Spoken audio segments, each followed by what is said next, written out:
जिस तरीके से कोविड के दिनों में मेहनत किया, भर चढ़ के साथ दिया और उस मुश्किल वक्त में गरीब आवाम तक सहूलतें फराहम किए थे।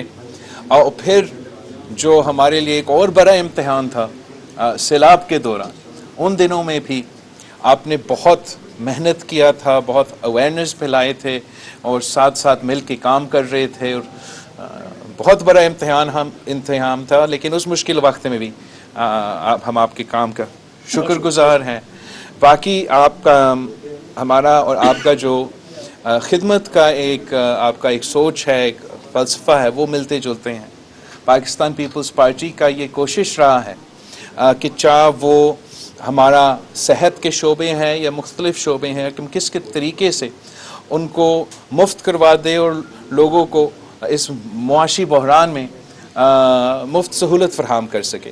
तो उसी सिलसिले में आपने आज हमें ये दावत दिया, हम आपके शुक्रगुजार हैं।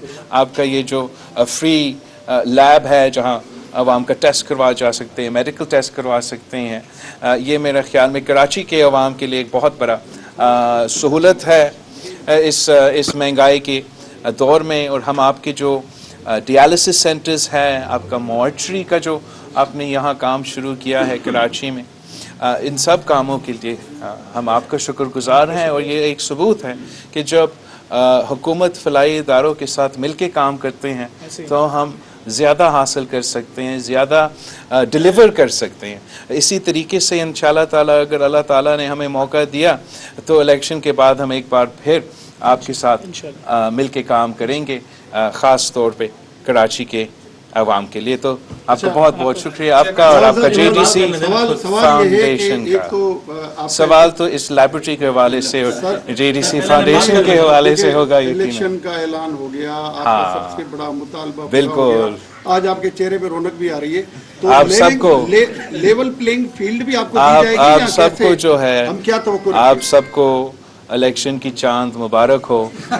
और मैं समझता हूँ कि ये एक बहुत बड़ा कामयाबी है कि आज इलेक्शन कमीशन ने बाकायदा ऐलान किया है कि फरवरी 8 को इलेक्शन होगा। तो इंशाअल्लाह ताला ज़रूर फरवरी 8 को इलेक्शन अब होना चाहिए। बेहतर ये होता कि सुप्रीम कोर्ट या किसी और इदारा को मुदाखलत करना नहीं पड़ता और ख़ुद ब खुद ये कदम इलेक्शन कमीशन ले लेता। लेकिन अब जैसे भी हुआ हो गया है और पाकिस्तान पीपल्स पार्टी अपना जो कैंपेन है और आवाम के साथ जो हमारा सिलसिला है, राब्ता है, वो जारी रहेगा। छोटे से दो सवाल। एक ये कि आपको किसे पता चला, आपने कुछ दिन पहले कहा था इलेक्शन कमीशन को तारीख दे दो वरना कोई और तारीख देगा, लग रहा है कि आपको कुछ पता था? नहीं, मुझे सुप्रीम कोर्ट का नाम ये पता, मैं बिल्कुल सुप्रीम कोर्ट में था, मगर मुझे ये भी पता नहीं था कि ये केस साथ साथ चल रहा था उस वक्त। और इलेक्शन कमीशन को मेरा तजवीज़ था कि कोई और इदारा ये कदम लेने से पहले कि वो खुद करें। जहाँ तक आपका लेवल प्लेइंग फील्ड की सवाल है, वो मैं आपसे पूछता हूँ कि आप मुझे एक इलेक्शन बताएं जिसमें पाकिस्तान पीपल्स पार्टी को लेवल प्लेइंग फील्ड मिला है।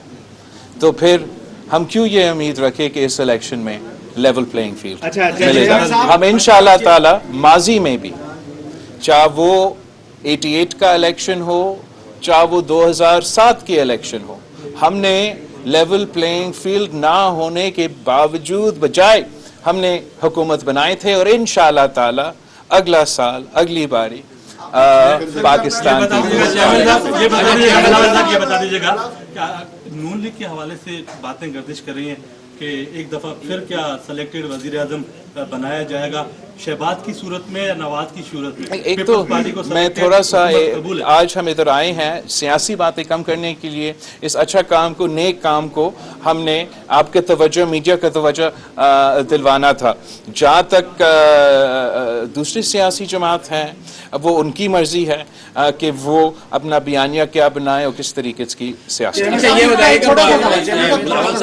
जो न्यूट्रल थे, क्या अभी भी न्यूट्रल हैं?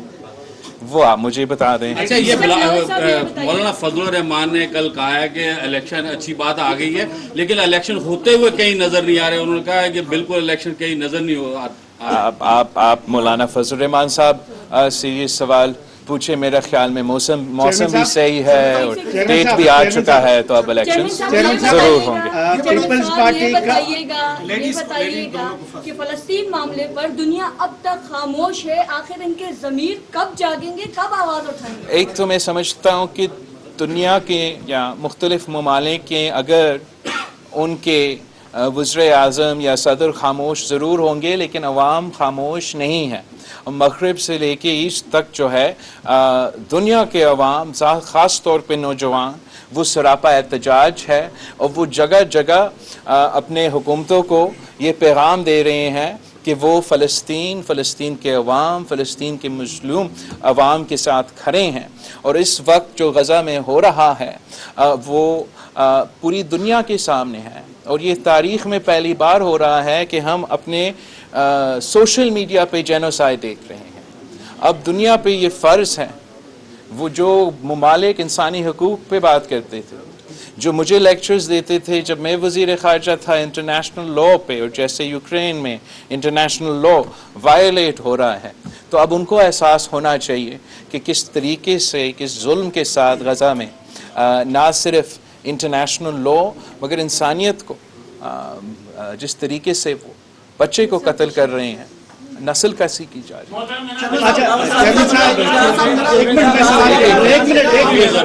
है। मेरा सवाल ये है कि हमारे मुल्क में एक फैसला हुआ है जो इलीगल इमिग्रेंट्स हैं उनको निकालने का। सिंध खास तौर पे ये बोझ बहुत ज़्यादा बर्दाश्त करता है। हमारे वज़ीर आला साबिक़ कहते रहे हैं कि बहुत बड़ा बर्डन है, सिंध मुआशी बर्डन है, माली बर्डन है। जो लोग इलीगली यहाँ पे ठहरे हुए हैं उनके बारे में पाकिस्तान पीपल्स पार्टी का क्या मौक़िफ़ है? देखिए, जहाँ तक इस इशू है, इस पे पाकिस्तान पीपल्स पार्टी के मौक़िफ़ काफ़ी देर से वाज़ेह हैं और कोई किसी भी इलीगल काम हो, कोई जमात उसके साथ नहीं दे सकते हैं। मगर जो इस वक्त हो रहा है और जिस तरीके से ये कदम उठाया जा रहा है, उस पे मेरा ख्याल में तबसरा हो सकता है कि इंसानी हकूक़ के बारे में पाकिस्तान पीपल्स पार्टी ख़ास तौर पे हमारा ह्यूमन राइट्स पे हमारा एक बहुत सख्त मौक़िफ़ है। और मैं समझता हूँ कि अब कानून पे अगर अमल दरामद होना है वो तो ज़रूर हो, मगर हम इंसानी हकूक़ का ख्याल रखा जाए और वो इस वक्त उस पर बहुत से सवाल उठ रहे हैं। जिस लेवल प्लेइंग फील्ड की आप बात कर रहे हैं, क्या आप समझते हैं कि पाकिस्तान तहरीक इंसाफ को भी वो लेवल प्लेइंग फील्ड जो है वो इलेक्शन में मिलनी चाहिए? पाकिस्तान असूली तौर पे तो हर सियासी जमात को लेवल प्लेइंग फील्ड मिलना चाहिए, लेकिन जो पीटीआई है वो उसकी बुनियाद जो है वो एक इस किस्म की सियासत का था जिसमें उनके लिए तो लेवल प्लेइंग फील्ड, बाकी सब के लिए ना होने का एक सोच था या एक सिलसिला था। आपने 2018 का इलेक्शंस देखे तो अब अगर एक इलेक्शन में उनको कुछ तकलीफ है तो welcome to the club. Imran साहब, पंजाब में नवाज शरीफ के आने के बाद क्या वहां पे पाकिस्तान पीपल्स पार्टी और पीटीआई का इत्तेहाद मुतवक्किल है या नहीं? पाकिस्तान पीपल्स पार्टी ने पीटीआई के साथ कोई, जहाँ तक इत्तेहाद के सवाल है, इस पे पाकिस्तान पीपल्स पार्टी ने ऐसे कोई फैसला अब तक नहीं लिया। मिसाक जमहूरियत हो सकता है पीटीआई से? मिसाकी जमहूरियत पे मैं समझता हूँ कि सारे जमातें को आना चाहिए और वैसे अच्छी बात होगी अगर पीटीआई भी मिसाकी जमहूरियत को कबूल करे। जहाँ इस्लामाबाद, कराची, पेशावर से शाहिद नवाब हूँ मैं और आज पहली बार आपके सामने मुखातिब हूँ, इसलिए नई शर्ट पहन के आऊँ। Thank you. और एक सैयद हमारे शहजादे साबिक वज़ीर आला जनाब मुराद अली शाह साहब खड़े और आपके राइट में एक सैयद